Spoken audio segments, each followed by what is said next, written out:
Shalom, shalom, shalom, fils et filles du Dieu vivant, princes et princesses du roi des rois, serviteurs et servantes de l'Éternel, shalom. Nous allons lire maintenant la troisième partie de notre thème, faire confiance à Dieu dans les moments difficiles. Nous devons apprendre à tout moment, dans les moments les plus difficiles de notre vie, à faire confiance à l'Éternel, notre Dieu, en Jésus-Christ et par Jésus-Christ, notre Seigneur et Sauveur. Chers frères et sœurs, ce matin, nous allons lire un texte de la parole de Dieu et nous allons encore voir une histoire extraordinaire, une histoire merveilleuse pour une femme qui a su faire confiance à son Dieu dans les moments les plus difficiles et Dieu a honoré sa foi. Car la foi n'est autre chose qu'une ferme assurance, une ferme confiance que nous avons envers notre Dieu. La foi est une ferme assurance des choses qu'on espère et une démonstration de celles qu'on ne voit pas. Donc lorsque tu espères en Dieu, tu crois en Dieu, tu démontres comme si la chose était déjà là et tu verras la chose s'accomplir. Et ça a été l'attitude de cette femme. Alors nous allons lire cela dans 2 Rois au chapitre 4. Et nous lirons, c'est un long, et ça nous donne aussi l'occasion de lire la Bible, pour ceux qui n'ont pas l'habitude de faire la lecture biblique. Je vais lire, c'est un long chapitre, mais après je vais résumer en quelques minutes notre message du jour. Cela se trouve donc dans 2 Rois au chapitre 4, à partir du verset 8 jusqu'au verset 37. Alors, lisons ensemble la parole de Dieu. Il s'agit ici de l'histoire de la Sunamite, et son fils, donc le fils de la Sunamite, ce qui s'est passé, ce qui s'est produit comme miracle. Nous lisons ensemble, à partir du verset 8 déjà. Un jour, Élisée passait par Sunem, et il y avait une femme de distinction. Oh, c'est formidable! Une femme de distinction qui le pressa d'accepter à manger.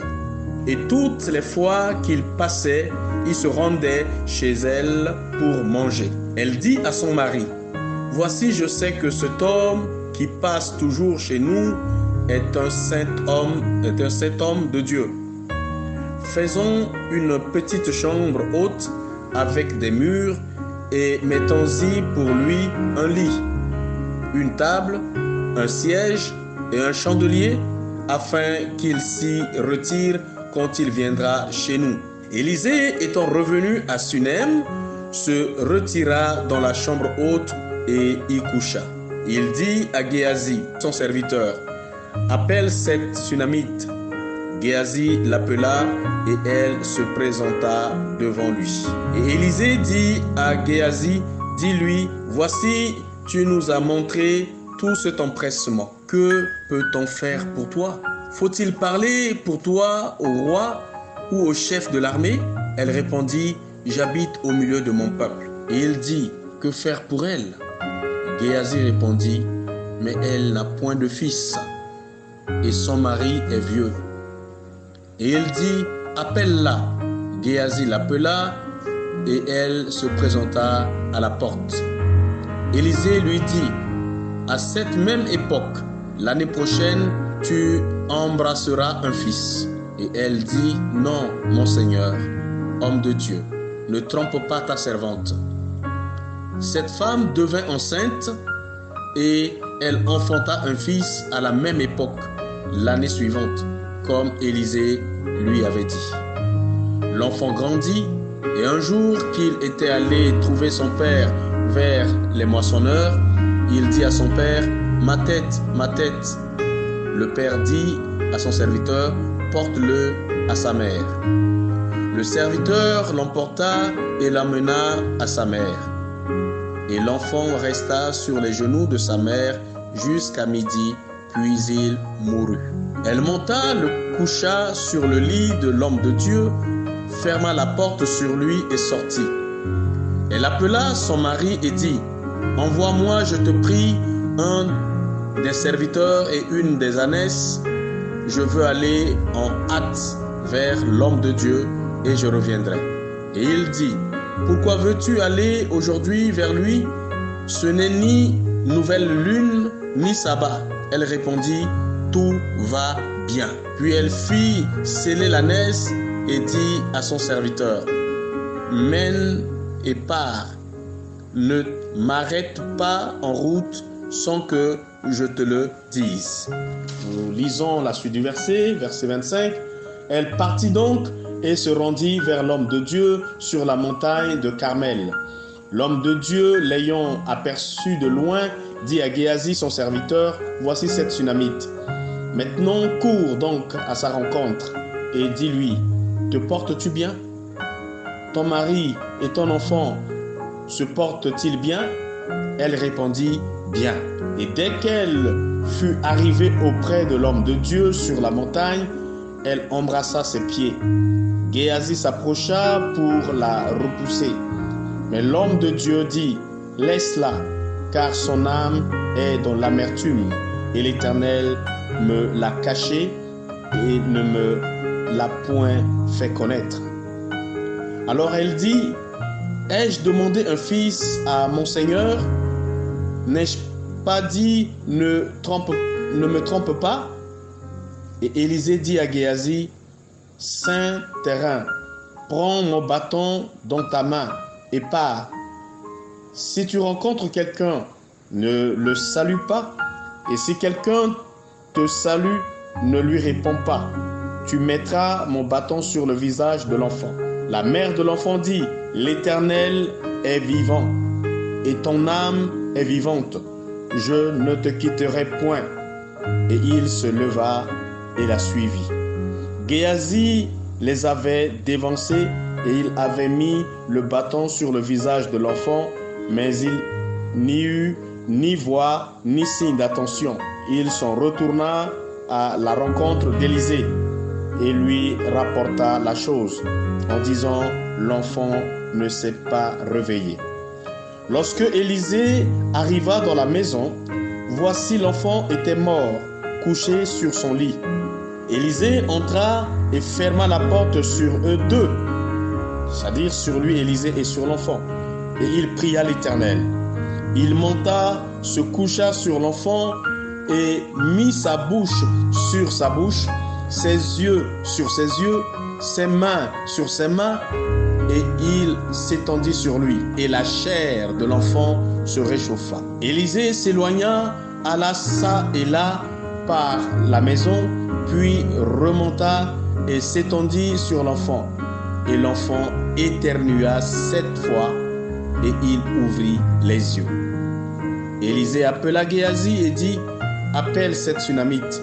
Géasi l'appela et elle vint vers Élisée qui dit, prends ton fils. Elle alla se jeter à ses pieds et se prosterna contre terre. Et elle prit son fils et sortit. C'est-à-dire, l'enfant est revenu à la vie. L'enfant était ressuscité. Quelle histoire! Quelle histoire! C'est une histoire extraordinaire, une histoire formidable. Chers frères et sœurs, bien-aimés dans le Seigneur, voilà une situation qui est arrivée humainement terrible, difficile, douloureuse, mais cette femme est une femme, effectivement une femme de distinction. Alors donc l'histoire, c'est que cette femme, comme la Bible dit, cette Sunamite qui est une femme de distinction, par sa manière d'être, c'est une femme gentille, une femme qui craint Dieu et qui avait vraiment du respect pour l'homme de Dieu, de l'amour pour Dieu et du respect pour l'homme de Dieu. Et Élisée passait par là et à chaque fois elle invitait Élisée à venir manger. Et un jour elle a plaidé auprès de son mari, elle a dit, cet homme qui vient vers nous tout le temps est un saint homme de Dieu. C'est un saint homme de Dieu. Alors faisons-lui une chambre haute, mettons-lui un lit, mettons-lui une table, une chaise, etc. Quand il viendra, il pourra se retirer là pour se reposer chez nous.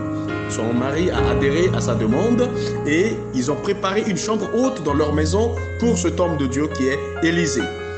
Et donc un jour, Élisée est venu à Sunem et Élisée s'est retiré dans cette chambre haute qui lui avait été préparée et pendant qu'il était là, son cœur était touché. Et il a demandé, il dit à son serviteur Géasi d'appeler cette femme parce qu'il voulait faire du bien à cette femme. Il était touché par le geste de cette femme qui l'a toujours reçu, qui l'a toujours honoré, offert à manger et qui va jusqu'à lui offrir une chambre haute dans leur maison.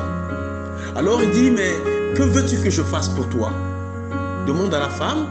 Est-ce que je peux parler de toi au roi? Parce que vous savez qu'entre-temps, les prophètes parlaient directement au roi, discutaient directement avec le roi. Il y avait donc l'autorité spirituelle et l'autorité politique qui marchaient ensemble parce qu'ils étaient guidés, orientés par les autorités spirituelles. Ce n'est pas comme de nos jours où aujourd'hui, les gens ne veulent plus écouter les hommes de Dieu parce que pour eux, ils ont mis Dieu en dehors de leur politique, ils ont mis Dieu en dehors des institutions, en dehors de tout. Ils ne veulent pas écouter Dieu et la preuve, c'est que nous arrivons dans ces catastrophes aujourd'hui qui s'abattent sur le monde parce qu'on ne veut plus écouter Dieu au travers de ses serviteurs. C'était une parenthèse, je passe. Et alors donc, quand il a dit, est-ce que je peux parler de toi au roi? Est-ce que je peux parler de toi au chef de l'armée? Il a dit non, moi j'habite parmi mon peuple. C'est-à-dire, si je veux voir le roi, je peux voir le roi. Je n'ai pas besoin de tout ça. Et alors, il dit à son serviteur, mais que peut-on faire à cette femme qui nous a fait du bien? Géasi a dit, mais mon Seigneur, tu vois que quand nous venons ici, cette femme n'a pas d'enfant et son mari est déjà vieux. Ça veut dire qu'ils n'ont pas d'héritier. Si son mari meurt aujourd'hui, cette femme va rester là sans enfant et quand elle va mourir, ça dit qu'ils n'auront pas de postérité. Et alors, Élisée a dit à cette femme, l'année prochaine, à la même date, tu embrasseras un fils. La femme n'y croyait pas. Elle a dit, mais non, mon Seigneur, ne trompe pas ta servante. Parce qu'elle n'y croyait pas. Son mari était déjà avancé en âge. Mais parce que l'homme de Dieu a parlé de la part de Dieu, ce que les hommes de Dieu disent, ce qu'un homme de Dieu établi par Dieu, un homme de Dieu oint par Dieu, te dit, il faut le croire. Alors elle a cru et elle est tombée enceinte. Et l'année prochaine, à la même époque, à la même date, elle a donné naissance à un fils. Et un jour, cet enfant a suivi son père au champ. Et quand l'enfant est allé derrière son papa au champ, et il a commencé à se plaindre. Il a dit à son père, papa, j'ai mal à la tête. Il a dit, ma tête. Ça veut dire, l'enfant se plaignait des maux de tête. Il avait mal à la tête. Et son père a dit à son serviteur, ramène l'enfant vers sa maman. Vous savez, souvent, et surtout encore pour nous en Afrique, souvent, c'est les mamans. C'est les mamans qui portent les enfants, c'est les mamans qui portent les enfants pour courir à l'hôpital, etc., etc. Donc, c'est les mamans qui chauffent l'eau, etc., pour laver l'enfant, entretient l'enfant. Alors, il dit, ramène l'enfant vers sa maman. Et donc, quand le serviteur a ramené cet enfant, alors la maman a pris son enfant sur ses jambes, sur ses genoux. Vous connaissez les cœurs de maman, c'est la tendresse. Elle portait son enfant sur ses genoux, mais jusqu'à midi, voilà que cette maman va assister à la mort de son enfant. L'enfant est décédé sur ses genoux. Waouh, quelle triste nouvelle. Son mari est avancé en âge, ils n'ont jamais eu d'enfant. Maintenant, sur la parole de l'homme de Dieu, Dieu leur fait grâce. Ils ont eu cet unique enfant, leur fils unique, qui était leur espoir, qui était leur joie, leur bonheur, leur héritier, leur héritage. Tout pour eux. Cet enfant représentait tout pour cette femme, tout pour son mari. Cet enfant meurt. Mais ce qui est extraordinaire, c'est l'attitude de cette femme. Cette femme prend cet enfant qui est décédé, au lieu de commencer à crier, d'alerter tout le quartier, tout le village. Oh, qu'est-ce que je vais devenir? Mon enfant est mort. Oh, comme on le voit souvent en Afrique et souvent ailleurs, où les gens commencent à faire des acrobaties. Souvent, les femmes africaines deviennent des véritables acrobates. Lorsqu'il y a un deuil, lorsqu'il y a un malheur, la personne commence à rouler par terre, etc., à crier. Mais ça n'a pas été le comportement de cette femme a été différent. Son attitude a été différente. Elle porte l'enfant, elle va déposer l'enfant sur le lit de l'homme de Dieu et elle envoie dire à son mari, envoie-moi un serviteur et une ânesse. Je veux aller vers l'homme de Dieu. Son mari, surpris, dit, mais ce n'est ni la nouvelle lune, ce n'est ni le sabbat. Pourquoi tu veux aller voir l'homme? Et écoutez la réponse de cette femme. Elle dit à son mari, tout va bien. Vous et moi, soyons sincères. Est-ce que tout allait bien? Vraiment, nous, à la place de cette femme, est-ce qu'on allait dire ce que cette femme a dit? Moi, je ne sais pas si je pouvais avoir le courage de dire ça. Je pouvais avoir la force de dire ça. Je ne sais pas si toi, tu pouvais le faire. L'enfant unique, le fils unique venait de mourir. Elle va poser l'enfant dans le lit de l'homme de Dieu. Et elle dit à son mari, qui n'était pas encore informé que tout va bien. Voilà une attitude, une assurance, une attitude d'assurance. Cette femme avait confiance en Dieu. Alors que tout allait mal, la réalité était là. Cet enfant était mort. Mais la réalité n'est pas la vérité. Parce que la vérité, c'est Dieu. La réalité est là. Comment on dit, Covid-19 est là. Coronavirus tue. C'est une réalité. Mais la vérité, c'est que Dieu est vivant. Dieu est tout puissant. C'est ça la vérité. La réalité est différente de la vérité. La réalité ressemble à la vérité, mais elle n'est pas la vérité. La vérité, pour la trouver, il faut une assurance, une ferme assurance. Il faut aller aux profondeurs du puits. La réalité se trouve à la surface du puits, mais la vérité se trouve au fond du puits. Cette femme voulait la vérité. En réalité, son enfant était mort, mais au profond de son cœur, elle avait confiance en Dieu. Et elle sait que Dieu peut faire quelque chose. Elle a dit tout va bien, alors que l'enfant était décédé. Ainsi donc, elle se rend vers l'homme de Dieu. Dès que l'homme de Dieu l'a aperçu de loin, l'homme de Dieu a envoyé son serviteur Géasi vers la femme pour demander si elle allait bien. Est-ce que son mari, est-ce que son enfant se portait bien? Cette femme répondit encore bien, alors que c'était pas bien, c'était mal, ça allait mal. Mais elle va dire bien. Et c'est quand elle s'est approchée. Elle pouvait déjà, quand elle s'approchait de l'homme de Dieu, commencer à tomber à terre, à crier, homme de Dieu, oh je suis mort, oh je suis morte, c'est fini pour moi, etc. Non, non, non, non. Une femme sereine, une femme paisible, une femme tranquille, une femme qui avait confiance, entièrement confiance en Dieu, qui avait de l'assurance. Elle avait de la maîtrise du soi devant les situations difficiles. Alors elle arrive devant l'homme de Dieu et elle dit, est-ce que j'avais demandé un enfant à mon Seigneur? Voilà que l'enfant que tu m'avais prophétisé que j'ai eu, cet enfant est mort. Alors Élisée, d'abord, quand elle est tombée aux pieds de l'homme de Dieu pour baiser les pieds de l'homme de Dieu, embrasser les pieds de l'homme de Dieu, Géasi voulait la reprocher. Le prophète a dit, laisse-la, car son âme est dans l'angoisse, mais l'Éternel me l'a caché. Son âme est dans l'amertume, mais l'Éternel me l'a caché. Vous savez, il y a des douleurs que nous vivons ou parfois qu'un homme de Dieu ne peut pas savoir. C'est le cas d'Élisabeth quand elle était dans les douleurs et qu'elle parlait devant Dieu, elle murmurait. Élisée croyait qu'elle était ivre. Anne, je veux parler de Anne. Élie, l'homme de Dieu croyait qu'il était ivre, n'est-ce pas? Alors qu'elle avait de l'amertume dans son cœur et Dieu l'a exaucé. Pareil pour cette Tsunamite. Alors donc, il dit, cette femme, son âme a de l'amertume, mais l'Éternel me l'a pas révélé. Et alors donc, maintenant, elle dit à l'homme de Dieu ce qui s'est passé. L'homme de Dieu dit à son serviteur, prends mon bâton, va. En route ne salue personne. Et si quelqu'un te salue, ne réponds pas. Mais va dans la chambre, pose mon bâton sur l'enfant. L'onction est différente. Dieu appelle quelqu'un avec une onction particulière et spéciale. Le serviteur de l'homme de Dieu n'est pas l'homme de Dieu. Alors il est parti effectivement, il a posé le bâton mais rien ne s'est passé. Alors maintenant Élisée, et cette femme, sa détermination c'est quoi? Elle a dit, malgré que Élisée a envoyé son serviteur, cette femme a dit, l'Éternel est vivant, ton âme est vivante. C'est-à-dire parler à l'homme de Dieu, ton âme est vivante, je ne te quitterai point. Ça veut dire, c'est pas ton serviteur, c'est toi l'homme de Dieu que je veux. C'est-à-dire, c'est pour dire confiance à Dieu, confiance à l'Éternel. Il y a des choses qui peuvent dépasser les serviteurs de Dieu, qui peuvent dépasser les hommes de Dieu, mais le Dieu du ciel, le Dieu vivant, le Dieu tout-puissant est capable d'intervenir. Et pour lui, Élisée représentait ce Dieu-là.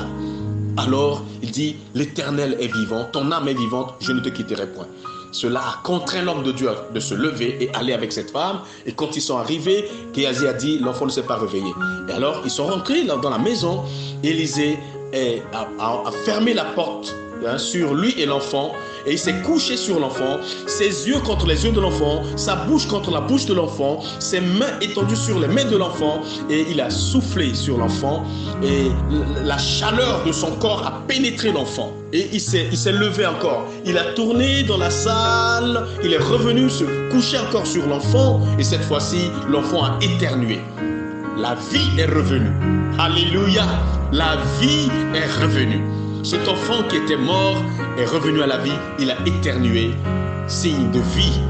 Alors, la résurrection, il est revenu à la vie. Ainsi, Élisée a ouvert la porte de chambre et a dit à son serviteur, va appeler sa maman. Et la femme est rentrée et a trouvé son enfant qui était ressuscité. Élisée lui a remis son enfant. Elle est tombée à genoux à terre au pied de l'homme de Dieu pour bénir Dieu. Et elle a pris son enfant vivant, ce qu'elle avait perdu. Mais à cause de sa foi, à cause de sa confiance en Dieu, elle l'a retrouvé. Et c'est une histoire extraordinaire de Dieu. L'attitude de cette femme. Voyez ici, quand tout allait mal, cette femme venait d'être frappée d'un deuil. C'est son fils unique, c'est sa joie, c'est son bonheur, c'est son héritage, c'est son héritier, c'est sa postérité, son unique. Son mari était déjà vieux, il ne devait plus faire d'autres enfants, ils ne feront plus d'autres enfants. Mais elle venait de perdre cet enfant qui est mort sur ses genoux, sur ses jambes. Mais cette femme n'a pas paniqué. Cette femme n'a pas commencé à pleurer, n'a pas commencé à crier. Combien quand tu perds ton emploi, tu commences à pleurer? Dépression. Tu perds ton foyer, tu commences à pleurer. Dépression. Tu perds de l'argent, tu perds quelque chose, tu commences à pleurer. Dépression.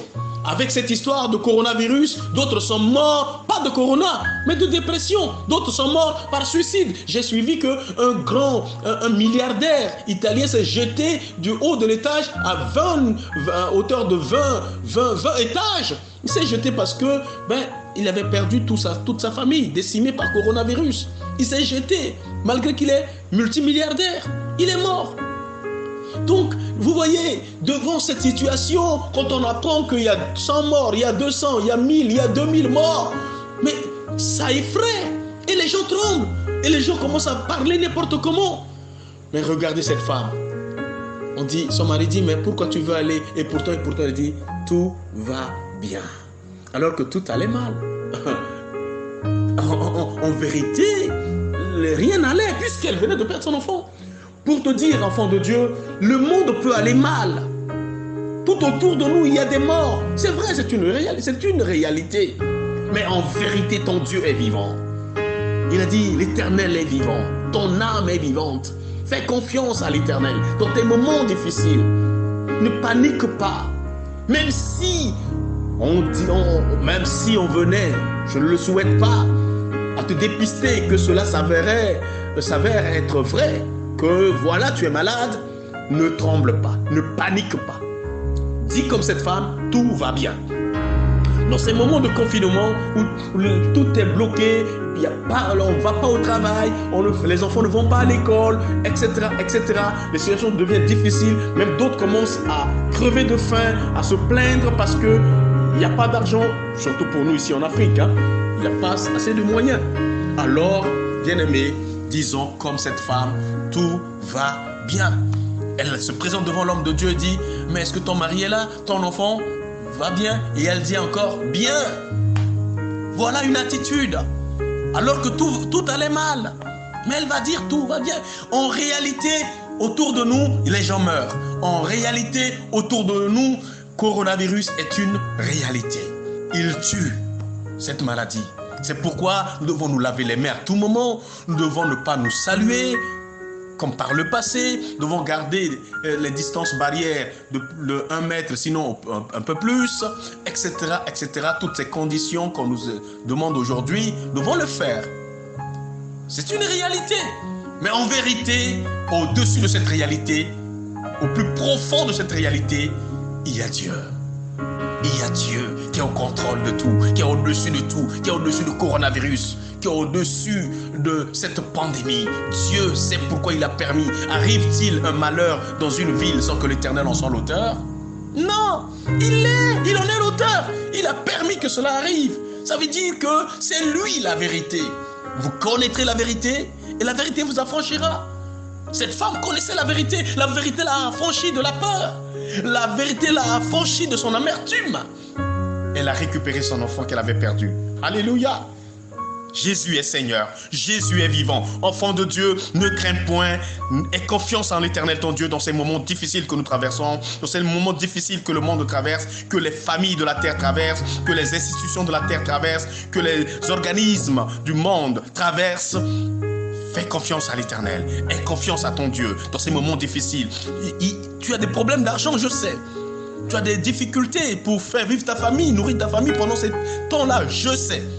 Mais dis, comme cette femme, tout va bien. Si tu dis tout va bien, ce Dieu vivant descendra dans ta situation, dans ton affaire, dans ton problème, dans tes difficultés. Ton Dieu viendra, la vérité viendra et la vérité t'affranchira de la pauvreté, de la maladie, du coronavirus. La vérité qui est Jésus-Christ t'affranchira de la peur, de l'angoisse, de l'amertume. Parce que Jésus est Seigneur. C'est lui la vérité qui nous a franchis. Voilà, enfants de Dieu, le beau message que j'ai à vous donner ce matin et à donner à chacun de vous en particulier et à chacun de nous tous. Pour que nous puissions faire confiance à notre Dieu ou dans les moments les plus difficiles que nous pouvons vivre et traverser dans ce monde. Jésus-Christ est Seigneur. Disons comme cette femme, tout va bien. Disons-le encore, tout va bien. Tout va bien. Malgré les épreuves, tout va bien. Malgré les morts par-ci par-là de coronavirus, tout va bien parce que ma maison ne sera pas touchée, ma famille ne sera pas touchée, nous sommes épargnés parce que tout va bien. Même si cela venait à arriver, tout va bien parce que Jésus-Christ nous affranchira, Jésus-Christ nous délivrera, Jésus-Christ nous guérira parce que par ses maîtres sûrs, nous sommes guéris. Sois béni, enfant de Dieu, fils et fille du Dieu vivant, prince et princesse du roi des rois, soyez bénis. Nous prions. Père, je te rends grâce. Père, je te glorifie. Oh, ta parole est la vérité. La réalité de ce monde peut nous effrayer. La réalité de ce monde, Seigneur, sème la terreur, l'angoisse, les douleurs, la souffrance, la peur. Parce qu'on entend des choses. Aujourd'hui, même à la radio, tout le long de la journée, en ce qui nous concerne ici, on n'entend que des musiques qui parlent de Corona, Corona, Corona. La télé, c'est Corona. Ça fait peur, Seigneur. Mais nous voulons dire comme cette femme, tout va bien. La réalité est là, mais la vérité, c'est toi. Tu es vivant.